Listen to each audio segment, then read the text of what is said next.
Welcome students.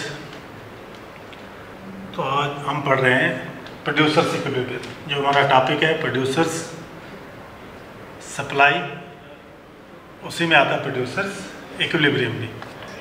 तो equilibrium की word आपको मालूम है, जैसे बहुत सारे जो स्टूडेंट है ये पढ़ते आए हैं, साइंस में भी पढ़ते हैं। इक्विलिब्रियम होता है कि ऐसी पोजीशन जो आदमी जिसको चेंज नहीं करना चाहता है, जहाँ पर आदमी रेस्ट में बैठता है, कोई डिस्टर्ब नहीं करता उसको, ऐसी पोजीशन को बोलते हैं इक्विलिब्रियम पोजीशन, कि आराम से बैठा हुआ है तो उसमें कोई तब्दीली नहीं लाना चाहता है। इसी तरह से आता है प्रोड्यूसर्स इक्विलिब्रियम, कि प्रोड्यूसर कब इक्विलिब्रियम में होता है कि a producer is in equilibrium when its maximize its profit and minimize its loss. जब वो अपना प्रॉफिट जो है मैक्सिमाइज कर देता है और does not want to move away from this point और पोजीशन, ये सिचुएशन ना हो, बदलना भी नहीं चाहता है, वैसी सिचुएशन को बोलते हैं consumers equilibrium.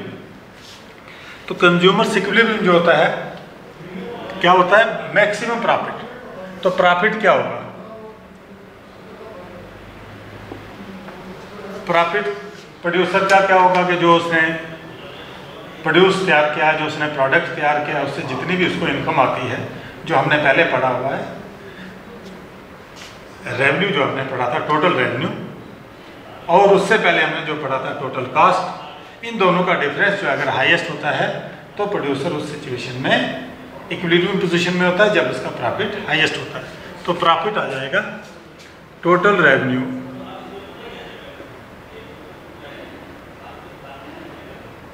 Minus total cost. Profit को आपकी बुक में दिखाया गया वर्ड पाई से, pi is equal to total revenue, आप जानते हो टीआर से हम रिप्रेजेंट करते हैं, माइनस टोटल कॉस्ट टीसी से रिप्रेजेंट करते हैं। तो ये आ गया हमारे पास प्रॉफिट। अगर ये मैक्सिमम होगा तो कंज्यूमर जो है, प्रोड्यूसर जो है इक्विलिब्रियम पोजीशन में होता है और उस सिचुएशन को बदलना नहीं चाहता है। तो पाई जो हम किसके लिए इस्तेमाल कर रहे हैं यहाँ पर? प्रॉफिट के लिए। टी आर इस्तेमाल कर रहे हैं टोटल रेवेन्यू के लिए।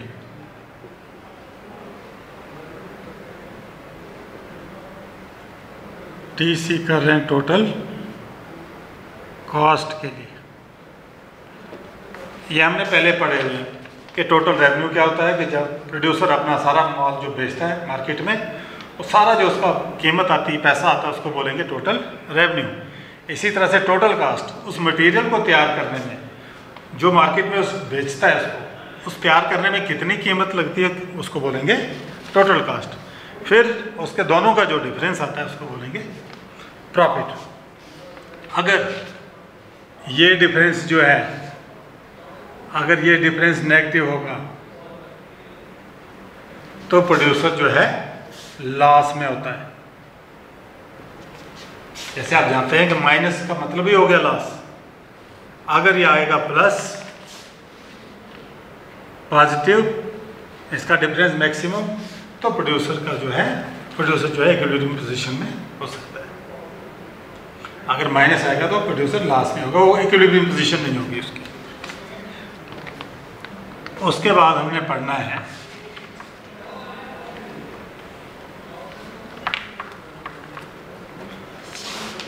Producers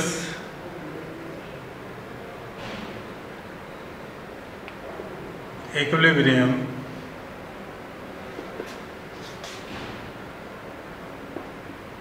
in case of marginal revenue and marginal cost. ये तो प्रोड्यूसर की सिचुएशन आ गई कि किस सिचुएशन में इक्विलिब्रियम पोजीशन में, लेकिन मार्जिनल रेवेन्यू और मार्जिनल कॉस्ट में इक्विलिब्रियम पोजीशन में कैसे आता है, इसको हम एक एग्जांपल के साथ समझने की कोशिश करेंगे। मार्जिनल रेवेन्यू आपको पता है क्या होता है? Marginal revenue is the addition to the total revenue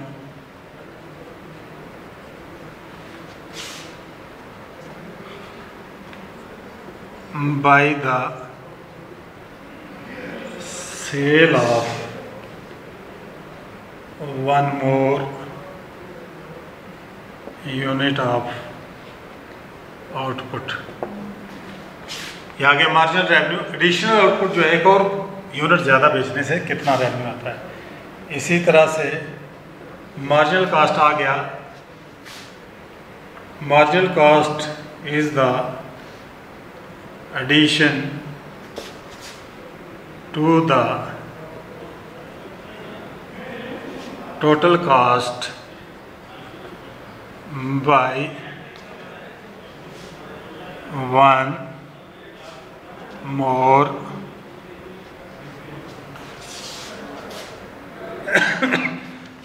more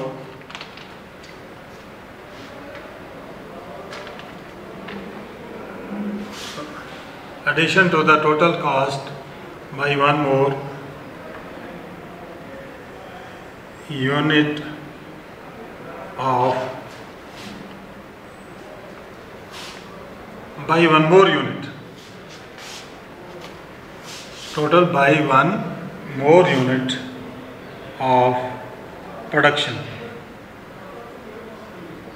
एक और यूनिट अगर ज़्यादा प्रोड्यूस करें उसमें कितनी कास्ट आती है वो आ जाएगा मार्जिनल कास्ट और मार्जिनल रेवेन्यू। तो दोनों को अगर एक हम ले लेते हैं,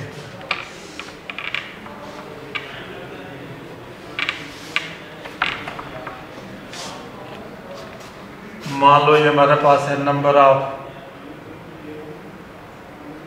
यूनिट्स, ये आ गया टोटल रेवेन्यू, ये आ गया मार्जिनल रेवेन्यू, ये आ गया टोटल कास्ट, ये आ गया मार्जिनल कास्ट।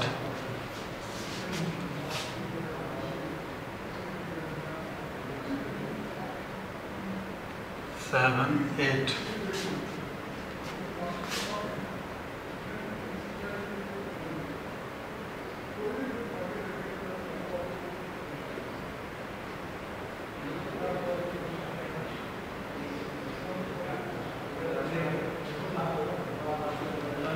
ये आ गया टोटल रेवेन्यू। तो मार्जिनल रेवेन्यू निकाल दिया हमने 10 का 10, 20 माइनस 10 तो 10, 30 माइनस 20 तो 10, 40 माइनस 30 तो 10, ये आ गया मार्जिनल रेवेन्यू। इसी तरह से हमारे पास टोटल कास्ट है 12, 22, 30, 36, 40,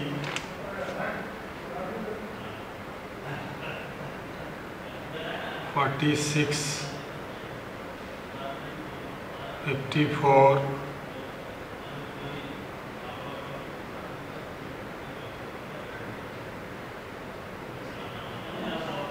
64, 12, 10, 22,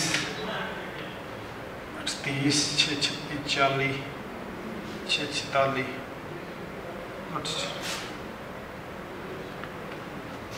अगर हम 9 पॉइंट प्रोड्यूस करेंगे तो ये आ जाएगा 90, ये भी 10,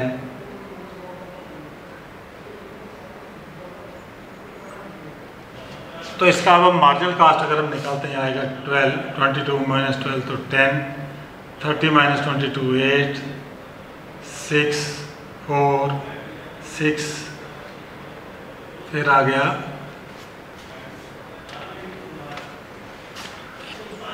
8, 10, 12।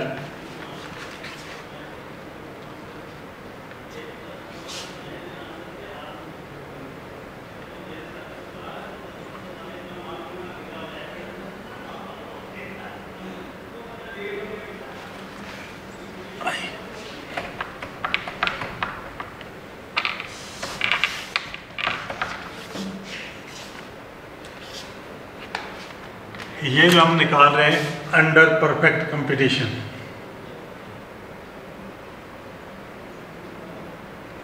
Perfect competition market. Under perfect competition market हमने कहा कि जो आपको पता है कि इसमें जो टोटल रेवेन्यू जो बढ़ता है कांस्टेंट रेट से, मार्जिनल रेवेन्यू जो है इसका कांस्टेंट रहता है। इक्विलिब्रियम पोजीशन में होता है, प्रोड्यूसर जो है प्राइस टेकर होता है, जैसे मार्केट में प्राइस चल रही है वैसी को एक्सेप्ट करता है। मैंने आपको दूसरी और भी मार्केट्स बताई थी, मोनोपोली मार्केट के बारे में बताया था और मोनोपोलिस्टिक मार्केट के बारे में बताया था। लेकिन परफेक्ट कंपटीशन में हम देखते हैं कि इनका रिलेशनशिप जो है प्रोड्यूसर से equilibrium in case of marginal cast, marginal revenue और मार्जिनल कास्ट। तो प्रोड्यूसर इक्विलिब्रियम पोजीशन में उस वक्त होगा जब उसका मार्जिनल रेवेन्यू परफेक्ट कंपटीशन में जो है consumer is in equilibrium when marginal revenue is equal to marginal cost होता है। प्रोड्यूसर इक्विलिब्रियम पोजीशन में कब होता है? जब मार्जिनल रेवेन्यू किसके बराबर होता है? मार्जिनल कास्ट के बराबर होता है। हम यहाँ पर देख रहे हैं दो सिचुएशंस हैं। मार्जिनल रेवेन्यू आ गया यहाँ पर 10, मार्जिनल कास्ट भी 10। या तो ये सिचुएशन होगी प्रोड्यूसर के इक्विलिब्रियम की, या यहाँ पर मार्जिनल कास्ट 10, यहाँ पर भी 10।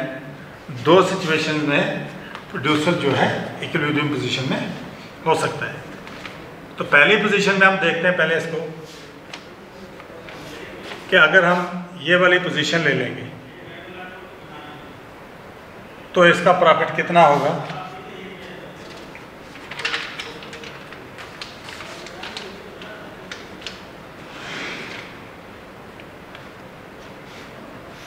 कि 2 यूनिट्स पे इसका मार्जिनल रेवेन्यू और मार्जिनल कास्ट जो इक्वल है। एक यूनिट पे आता है, ये मार्जिन आ गया 10 का, तो 2 का आ जाएगा इसके पास टोटल रेवेन्यू, मार्जिनल रेवेन्यू आ जाएगा, यहाँ पर आ जाएगा 20, 2 × 20, और यहाँ पर मार्जिनल कास्ट जो आ जाएगी 10 प्लस ये 2 यूनिट्स हैं, 10 + 12 22। इन दोनों का डिफरेंस जो आएगा marginal revenue minus marginal cast, ये आ जाएगा 20 - 22, दैट इज इक्वल टू -2। ये सिचुएशन आ गई लॉस की। लॉस वाली सिचुएशन में आ गया आदमी, यहाँ पर ये इसकी इक्विलिब्रियम पोजीशन नहीं है। इसी तरह से सभी पॉइंट्स हम स्टडी कर सकते हैं कि यहाँ पर अगर हम ले लें कोई चौथा पॉइंट ले लेते हैं, marginal revenue minus marginal cast, यानी 4th पॉइंट ले लेते हैं। यहाँ पर टोटल रेवेन्यू कितना आ गया इसका? 40 - 36, ये आ गया 4, प्रॉफिट आ गया इसको। लेकिन और आगे सिचुएशन जब हम स्टडी करेंगे कि मैक्सिमम जो मार्जिन आएगा इसका 10 आएगा इस सिचुएशन पे, जब वो 8 यूनिट्स ऑफ आउटपुट प्रोड्यूस करता है और बेचता है। 8th यूनिट पे इसको मैक्सिमम प्रॉफिट देख लेते हैं। 8 यूनिट में टोटल मार्जिनल रेवेन्यू कितना आ गया? 80। Marginal revenue minus marginal cast, यानी इसमें टोटल रेवेन्यू आ गया 80 माइनस टोटल कास्ट आ गई इसकी 64, मार्जिन आ गया इसका 16 यूनिट्स का। तो इसका मतलब ये प्रॉफिट है, इसको ये मैक्सिमम प्रॉफिट वाली पोजीशन है। इसलिए ये जो पोजीशन है प्रोड्यूसर की इक्विलिब्रियम पोजीशन ये आएगी, इक्विलिब्रियम पोजीशन। अगर हम इसको डायग्राम से शो करें, डायग्राम से और इजी हो जाएगा आपके लिए।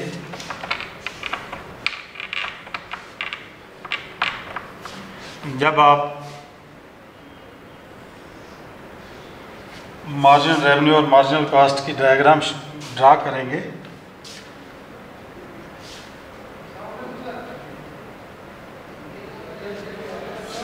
नंबर ऑफ यूनिट्स आ जाएगा इधर,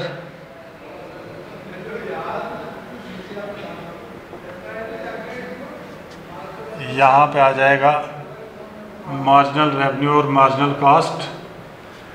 मार्जिनल रेवेन्यू हमें पता है एक स्ट्रेट लाइन है, जब हम ये पॉइंट ड्रा करेंगे तो मार्जिनल रेवेन्यू एक स्ट्रेट लाइन बन जाएगी, और मार्जिनल कॉस्ट इस तरह से एक कर्व बनेगी। ये दो पॉइंट आ जाते हैं प्रोड्यूसर के इक्विलिब्रियम पॉइंट, यानी इन दो पॉइंट्स में एक इक्विलिब्रियम पोजीशन हो सकती है। ये फर्स्ट पॉइंट आ गया ये, जहाँ पे प्रोड्यूसर जो है लॉस में है, और सेकंड आ जाता है ये पॉइंट जिसको बोलेंगे प्रोड्यूसर्स इक्विलिब्रियम। प्रोड्यूसर्स इक्विलिब्रियम कैसे हम देखते हैं, अगर हम ये पॉइंट ले लेते हैं,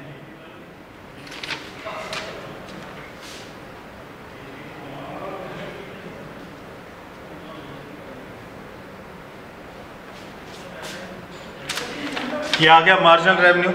यहाँ पर हम देखते हैं कि ये मार्जिनल रेवेन्यू, ये एरिया जो आ गया समझ लो मार्जिनल रेवेन्यू, और टोटल कास्ट, ये टोटल कास्ट पड़ गई है। यहाँ से ये एरिया आ गया टोटल कास्ट, ये ज़्यादा है। मार्जिनल रेवेन्यू जो है यहाँ से यहाँ ये कम है। जब रेवेन्यू कम है और टोटल कास्ट ज़्यादा है, इसका मतलब फर्म जो है, प्रोड्यूसर जो है लॉस में जा रहा है, इस पॉइंट पर प्रोड्यूस करना पसंद नहीं करेगा, रुकना पसंद नहीं करेगा। फिर ये जो पोजीशन आ गई, मार्जिनल रेवेन्यू यहाँ पर आ गया इसका, ये वाली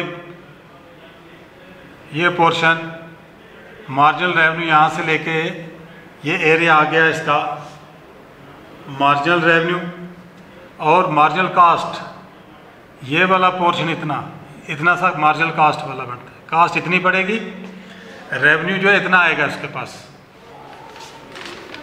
ये रेवेन्यू वाला पोर्शन, कास्ट वाला पोर्शन आ गया, ये थोड़ा ये वाला, तो इसका मतलब मार्जिनल कास्ट कम है, रेवेन्यू ज़्यादा है, तो फर्म जो है प्रॉफिट में है, तो इसलिए ये पॉइंट जो इसका आएगा प्रोड्यूसर इक्विलिब्रियम।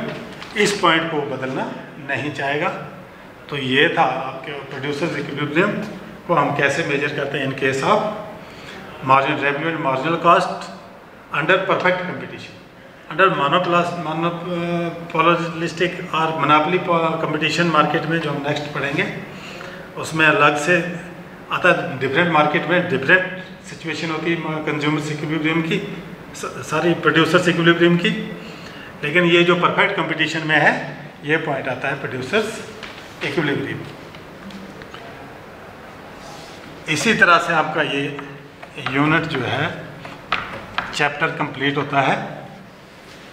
इसमें हमने बहुत सारी चीज़ पढ़ी है कि टोटल कास्ट में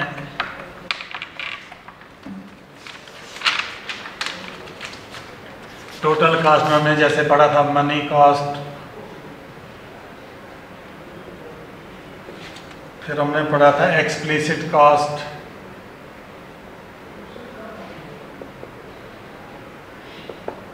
फिर पढ़ा था implicit cost,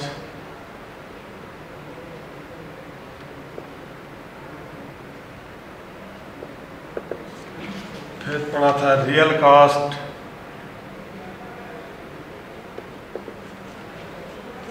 actual cost,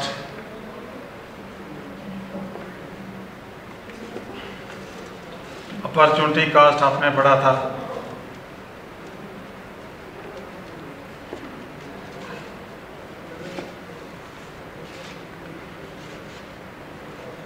past and future cost,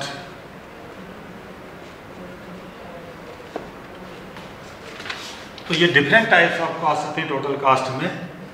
क्या देखते हैं मनी कास्ट क्या होता है कि जितनी भी मनी वैल्यू होती है, जो भी चीज़ प्रोड्यूस करने में टोटल मनी जो लगती है उसको बोलेंगे मनी कास्ट। एक्सप्लिसिट कास्ट हो गया कि जो सारा जो कास्ट है प्रोड्यूसर पे करता है मटेरियल के लिए, रॉ मटेरियल के लिए, सैलरी के लिए, पूरा जो प्रोडक्शन में उसका एक्सप्लिसिट का इम्प्लिसिट कास्ट होता है कि जैसे कभी कभार जो प्रोड्यूसर है उसके अपने भी कोई प्रॉपर्टी होती है, अपना कैपिटल है, अपना उसकी लैंड लेबर कैपिटल जो है, यानी खुद को उसी में मैनेजर वगैरह रखता है, अपनी तनख्वाह वगैरह सब कुछ लगा के आएगा इम्प्लिसिट कास्ट। फिर रियल कास्ट का मतलब होता है इसमें पूरे एफर्ट्स कोशिश सबकी लगा के कि सही में क्या कीमत उसकी होनी चाहिए, उसको रियल कास्ट बोलते हैं। एक्चुअल कास्ट आ गया, सही में एक्चुअल जो पैसा दिया हुआ है वो एक्चुअल कास्ट आ गया। अपॉर्चुनिटी कास्ट आपने पढ़ा था, the next alternative to produce one more unit of the good, ये आपने पहले टॉपिक में पढ़ा था अपॉर्चुनिटी कास्ट। इसी तरह से पास्ट कॉस्ट और फ्यूचर कास्ट। पास्ट मतलब पुराने पहले वाली जो कॉस्ट हैं, आज की जो कॉस्ट है, इनका दोनों कंपेयर करके ये सारी प्रोडक्शन जो तैयार होती है। तो ये मैं आपको इसलिए बता रहा हूँ कि आप ये डेफिनेशन भी याद कर लेंगे, ये भी पूछते हैं mostly. Explicit cost, implicit cost क्या होता है, अपॉर्चुनिटी कास्ट क्या होता है, तो ये डेफिनेशन भी आप याद करेंगे।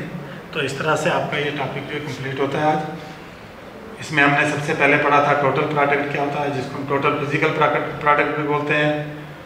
फिर उसके बाद हमने पढ़ा था एवरेज प्रोडक्ट, फिर मार्जिनल प्रोडक्ट पढ़ा था, उसी में हमने सप्लाई पढ़ा था, different types of supply, degrees of supply पढ़ा था, मेथड्स ऑफ मेजरिंग सप्लाई पढ़ा था। उसके बाद हमने पढ़ा था cost, average cost, average fix cost, average variable cost, marginal cost, ये सारी कॉस्ट वगैरह पढ़ के फिर हमने पढ़ा था रेवेन्यू में पढ़ा था average revenue, total revenue, marginal revenue, और उसके बाद प्रोड्यूसर्स इक्विलिब्रियम, ये काफ़ी लेंथी बड़ा सा यूनिट है। ये सेकंड और थर्ड यूनिट जितने ये चैप्टर जो हैं ये 18 मार्क्स के हैं और पहला जो है 4 मार्क्स का है। तो ये बड़े इंपॉर्टेंट है, इसको अच्छी तरह से अगर आप पढ़ेंगे, याद करेंगे, ये डायग्राम और टेबल ड्रा करके अगर आप याद करने की कोशिश करेंगे तो ज़्यादा देर तक और आसानी से कर सकते हैं। Thank you.